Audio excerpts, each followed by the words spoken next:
qu'être une femme, pour moi, c'est tous les jours. C'est ça en fait. Le mariage, aujourd'hui, c'est vu comme un symbole de réussite. Hein. Une finalité. Totalement. Pour la femme. Bon, c'est bien. Moi, je pense que le mariage, moi, j'aime l'amour. De toute façon, donc je pense que le mariage, l'amour. Tu sais, il y a une expression que je déteste, c'est la gueule. Mbokelemi. Non, on a mis place au niveau de la bêtise, il y a total. C'est-à-dire que, excusez-moi le terme, il est en train d'uriner dehors. Et puis c'est papa. Et elle, balabala les têtes. Hein? Mbokelemi. Salut, moi c'est Naomi Dongdele. Et vous êtes avec la Sainte Ingrid Kabongo. Retrouvez-nous très bientôt sur Empreinte RDC Magazine. Ciao, ciao. Bye.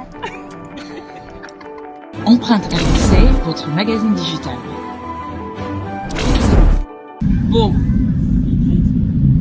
dis-moi un peu ce que tu penses là de tout ce qui se passe. Là, ce mois de mars, il y a beaucoup de conférences. Qu'est-ce que tu en penses d'abord? Parce que moi, je ne sais pas. Au-delà de toutes les conférences qu'il peut y avoir, je ne sais pas si c'est ça qui va permettre, en tout cas, c'est ça qui va permettre de responsabiliser la femme. Je ne suis pas forcément sûre parce que ce n'est pas toutes les femmes qui participent à ce genre de conférences. La vraie question à se poser, c'est à quoi servent les droits de la femme? À quoi sert ce fameux 8 mars? Est-ce que le 8 mars, c'est simplement un jour où ici, peut-être au Congo, les gens sont habitués à mettre les bagnes, c'est-à-dire qu'on est femme, croire dans sa tête que ton mari va préparer pour toi, enfin, comme c'est un peu schématisé, ou alors c'est plutôt une manière de se dire, bah non, je dois commencer à penser à moi. C'est une vraie question qui me pose aussi. Mais moi, je préfère, c'est pour ça que je ne suis pas fanatique du 8 mars, parce que je me dis qu'être une femme, pour moi, c'est tous les jours. C'est ça en fait. Moi, je ne comprends pas pourquoi on attend justement le mois de mars. Bon, moi c'est bien pour moi, ça fait gagner de l'argent, quoi, on m'appelle. Bien sûr. Mais je ne comprends pas pourquoi on attend le mois de mars pour qu'il y ait toutes ces revendications. Je pense que les droits de la femme, on doit se battre toute l'année. Tu vois, je pense que. Bon, c'est vrai qu'il y a une belle évolution. Là maintenant, on a beaucoup plus de femmes qu'avant au gouvernement. Il y a beaucoup plus de femmes qui ont des postes à haute responsabilité. Mais ça va là. Quand tu sens que ces genres de postes-là à haute responsabilité. Encore un. Ouais, mais en tout cas, c'est mon côté. C'est mon côté là qui doit sortir. Ça sort. Explique-toi en c'est-à-dire qu'au-delà de se dire qu'elles ont plus de responsabilités, qu'est-ce qu'elles en font? Est-ce qu'on s'est déjà posé la question de qu'est-ce qu'elles en font? Moi, j'ai toujours été très dure avec les femmes parce que je suis très dure avec moi-même. Et de ce fait-là, ça veut dire que quand on a une responsabilité, moi, je déteste voir une femme qui prend des ailes, bien qui ne se sent plus, tout ça parce qu'elle a un poste, parce qu'elle peut diriger un homme. Oh là là, je crois qu'on devrait dépasser tout ça. Elles en font toujours plus. Alors il y en a qui font des bonnes choses et il y en a qui essayent, mais le plus important, c'est qu'elles essayent d'apprendre et qu'elles essayent de faire des choses, de se mettre. C'est là qu'on arrivera pour moi à la parité. C'est quand dans ta tête. J'allais justement te demander par rapport à la parité. Est-ce que moi je pense qu'aujourd'hui la parité est vue comme étant la guerre entre la femme et l'homme en fait. La femme doit dominer l'homme. Tu vois, c'est une sorte de guerre en fait, une sorte de guerre. Alors que non, c'est juste en fait, c'est un outil, je pense, d'égalité. Et c'est juste ça. Moi, je suis fière quand je vois une femme qui roule la moto, qui fait qui fait la moto, pardon. Elle est chauffeur de moto, chauffeur de bus. Donc elle fait le même métier qu'un homme, qu'elle peut faire. On a tous été à l'école, on a tous eu des fois, on avait sans doute souvent d'ailleurs de meilleurs résultats que les hommes. Est-ce que c'est pour ça qu'on s'en est? Est-ce que ça veut dire, que la femme, bon, est-ce que la parité, est-ce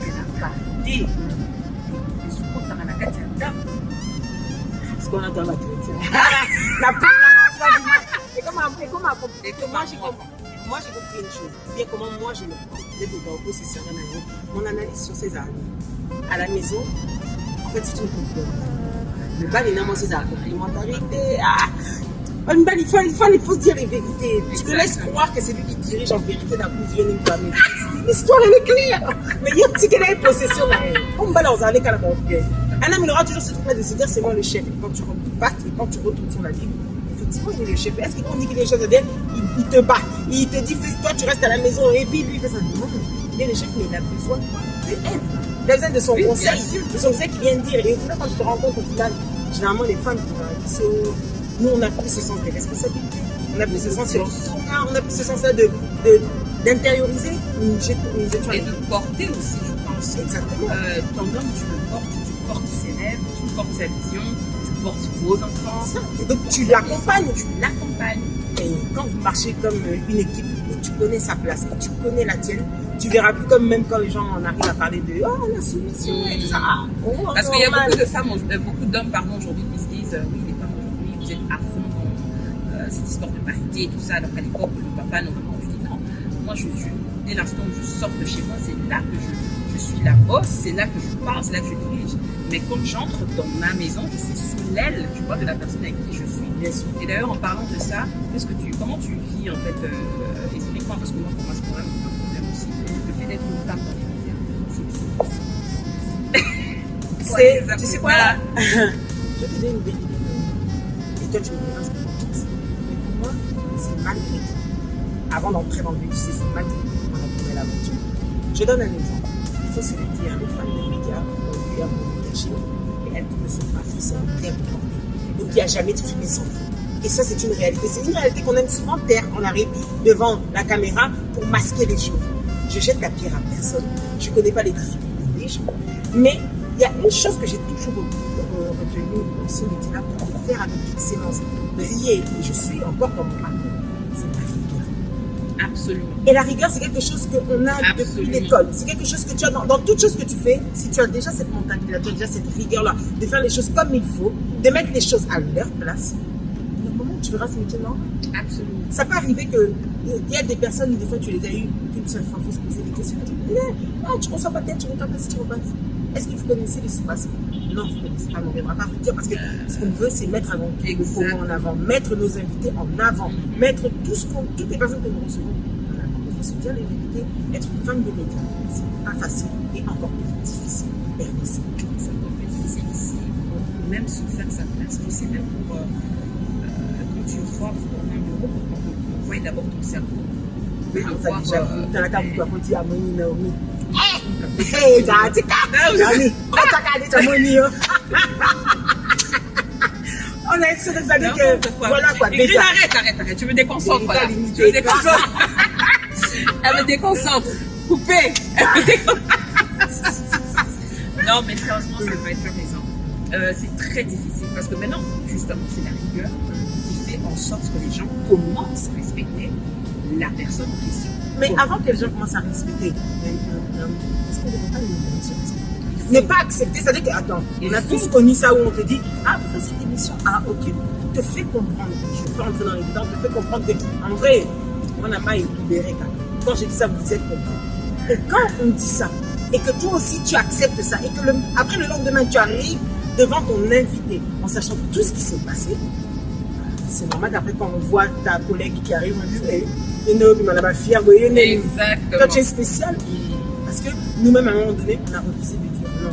C'est ça que les droits de la femme doivent nous rappeler. Où est notre place? Tu vois des femmes qui se sont battues depuis la nuit des temps pour qu'un jour, moi, j'ai le droit de voter. Pour qu'un jour, toi, Naomi, tu puisses te lever, que tu parles devant des hommes. On n'avait pas le droit de travailler, que tu demandes. Donc, pour les femmes qui n'étaient pas mariées, elles faisaient comment maintenant pour travailler? C'est un chouette. Pour celles qui étaient mariées, pour au moins demander la permission. Et celles qui sont pas mariées. Que tu sois cataloguée fille de mauvais mœurs, non. Je pense que ça, on doit éveiller dans ce sens. Ça a été chacun aussi. Je sais quand même. C'est les moins avancés. Je sais qu'il y a des réalités où tu vois qu'il y en a qui manquent 10 francs. Et ça, c'est une réalité. Il y en a qui manquent 10 francs. Donc, tu vois ça tous les jours. Tu vois quelqu'un qui a sa beauté, il se dit tu as ça pour manger. Comme on dit, la fin justifie les moyens. Et malgré tout, j'aime pas dire ça parce qu'on dit elle se prend pour je sais pas qui, mais malgré tout, il faut faire tout pour résister. Il faut, absolument. Je suis d'accord avec toi. Tu as parlé de mariage tout à l'heure. C'est un sujet très important. Je sais que le mariage, aujourd'hui, c'est vu comme un symbole de réussite. Totalement. Donc c'est bien. Moi, je pense que le mariage, moi j'aime l'amour. De toute façon, je pense que le mariage est l'amour. Moi j'aime l'amour, donc je pense que le mariage c'est très important. Mais je ne pense pas que le mariage ce soit une finalité. Et aujourd'hui, les gens me disaient même tout à l'heure, on se marie très tard. On se marie par compétition. Reste des pression. Parce que la pression est là. Tu vois, c'est comme ça que maintenant, aujourd'hui, si à un certain âge, tu n'es pas marié, tu es vu comme je ne sais pas oui, comme une fille légère, bien sûr. Comme celle qui refuse justement l'obéissance au-dessus d'elle alors qu'on n'est pas dans ce genre de... Exactement. J'incite pas les femmes à ne pas se marier, non, j'insiste les femmes qu'elles soient prêtes à de se marier. Exactement. Être prête, c'est être prête si tu peux être même financièrement. Moi, je suis fière quand je vois ces femmes. Je vois des jeunes filles qui sont là, elles ont fait l'ISAM, là, si je ne me trompe pas, pour la culture. Hein. Elles ont fait l'ISAM, et donc du coup, elles ferment son petit business. Elle a son Instagram, elle gère tout ce petit point. Je me dis, ça, c'est l'entrepreneuse. Ça, vraiment, ça veut dire que la meuf, elle est en train de se dire comment je serai demain. Un homme, même qui te trouve avec ça, 2 ans à moins de vie. Comment il va pas comme ça? C'est lui qui va te dire rentre à la maison pendant que toi, tu sais comment tu cherches l'argent. C'est ce genre, on doit favoriser ça. Moi, j'aime favoriser le métier de la main, surtout dans des pays comme les nôtres, les pays d'Afrique. Le métier de la main, c'est très important. C'est vrai que être journaliste, ça demande quelque part d'avoir une formation. Ça demande aussi ça demande aussi. Parce qu'il y en a plein qui sont sortis de l'université. Il y en a plein qui sont sortis de toutes ces instituts de l'éducation. Et qui, quand tu vois ce qu'elles font, elles ne même pas honneur aux 3 ans, 4 ans passés sur le banc de l'école pour être cette femme-là de la société, pour être ce 4e pouvoir qui est ici. Ces choses qui me révoltent. Aussi. Non, ce qu'on pense à des idées. C'est ça aussi.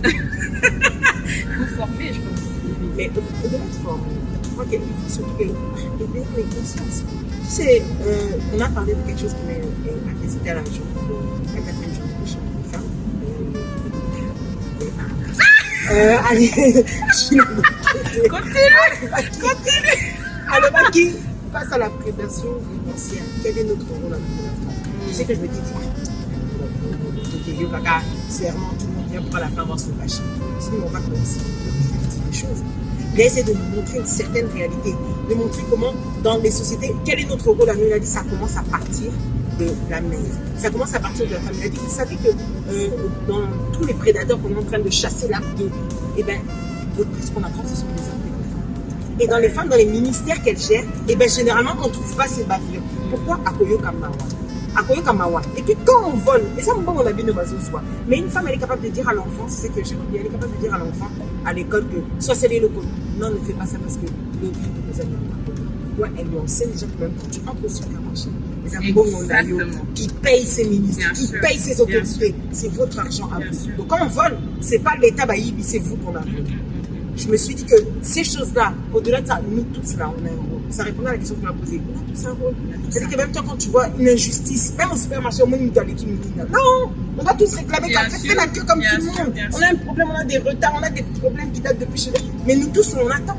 En fait, c'est là que doivent commencer ces choses-là qu'on demande de parité, d'égalité. C'est laisser la place à l'autre, ne pas prendre le bif de l'autre. Parce que même, et on voit ça même dans la circulation, hein. On crée les bandes là, même tout ça, c'est du mal. En fait, quand tu regardes la vraie cause alimentaire, si on se réussit avec juste la courtoisie routière, je pense que c'est dingue, hein. C'est dingue, mais tu sais, il y a une expression que je me disais ailleurs.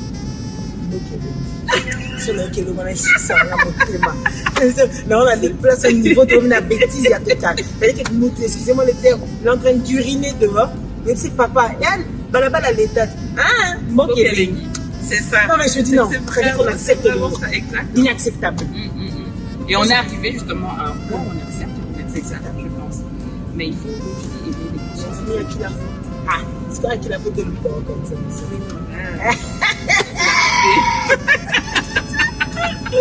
Et puis il y a ce phénomène de mode aussi là, qui est l'entrepreneuriat. Moi je pense pas. Parce que ça par contre, bien sûr. Tu vois des gens qui parlent, ça commence déjà la personne à la maison qui parle. Comment on va faire alors? Si déjà ça commence dans ce petit niveau, au supermarché, tu as peur de parler à ton chef, il y a un problème qui doit te dire. Tu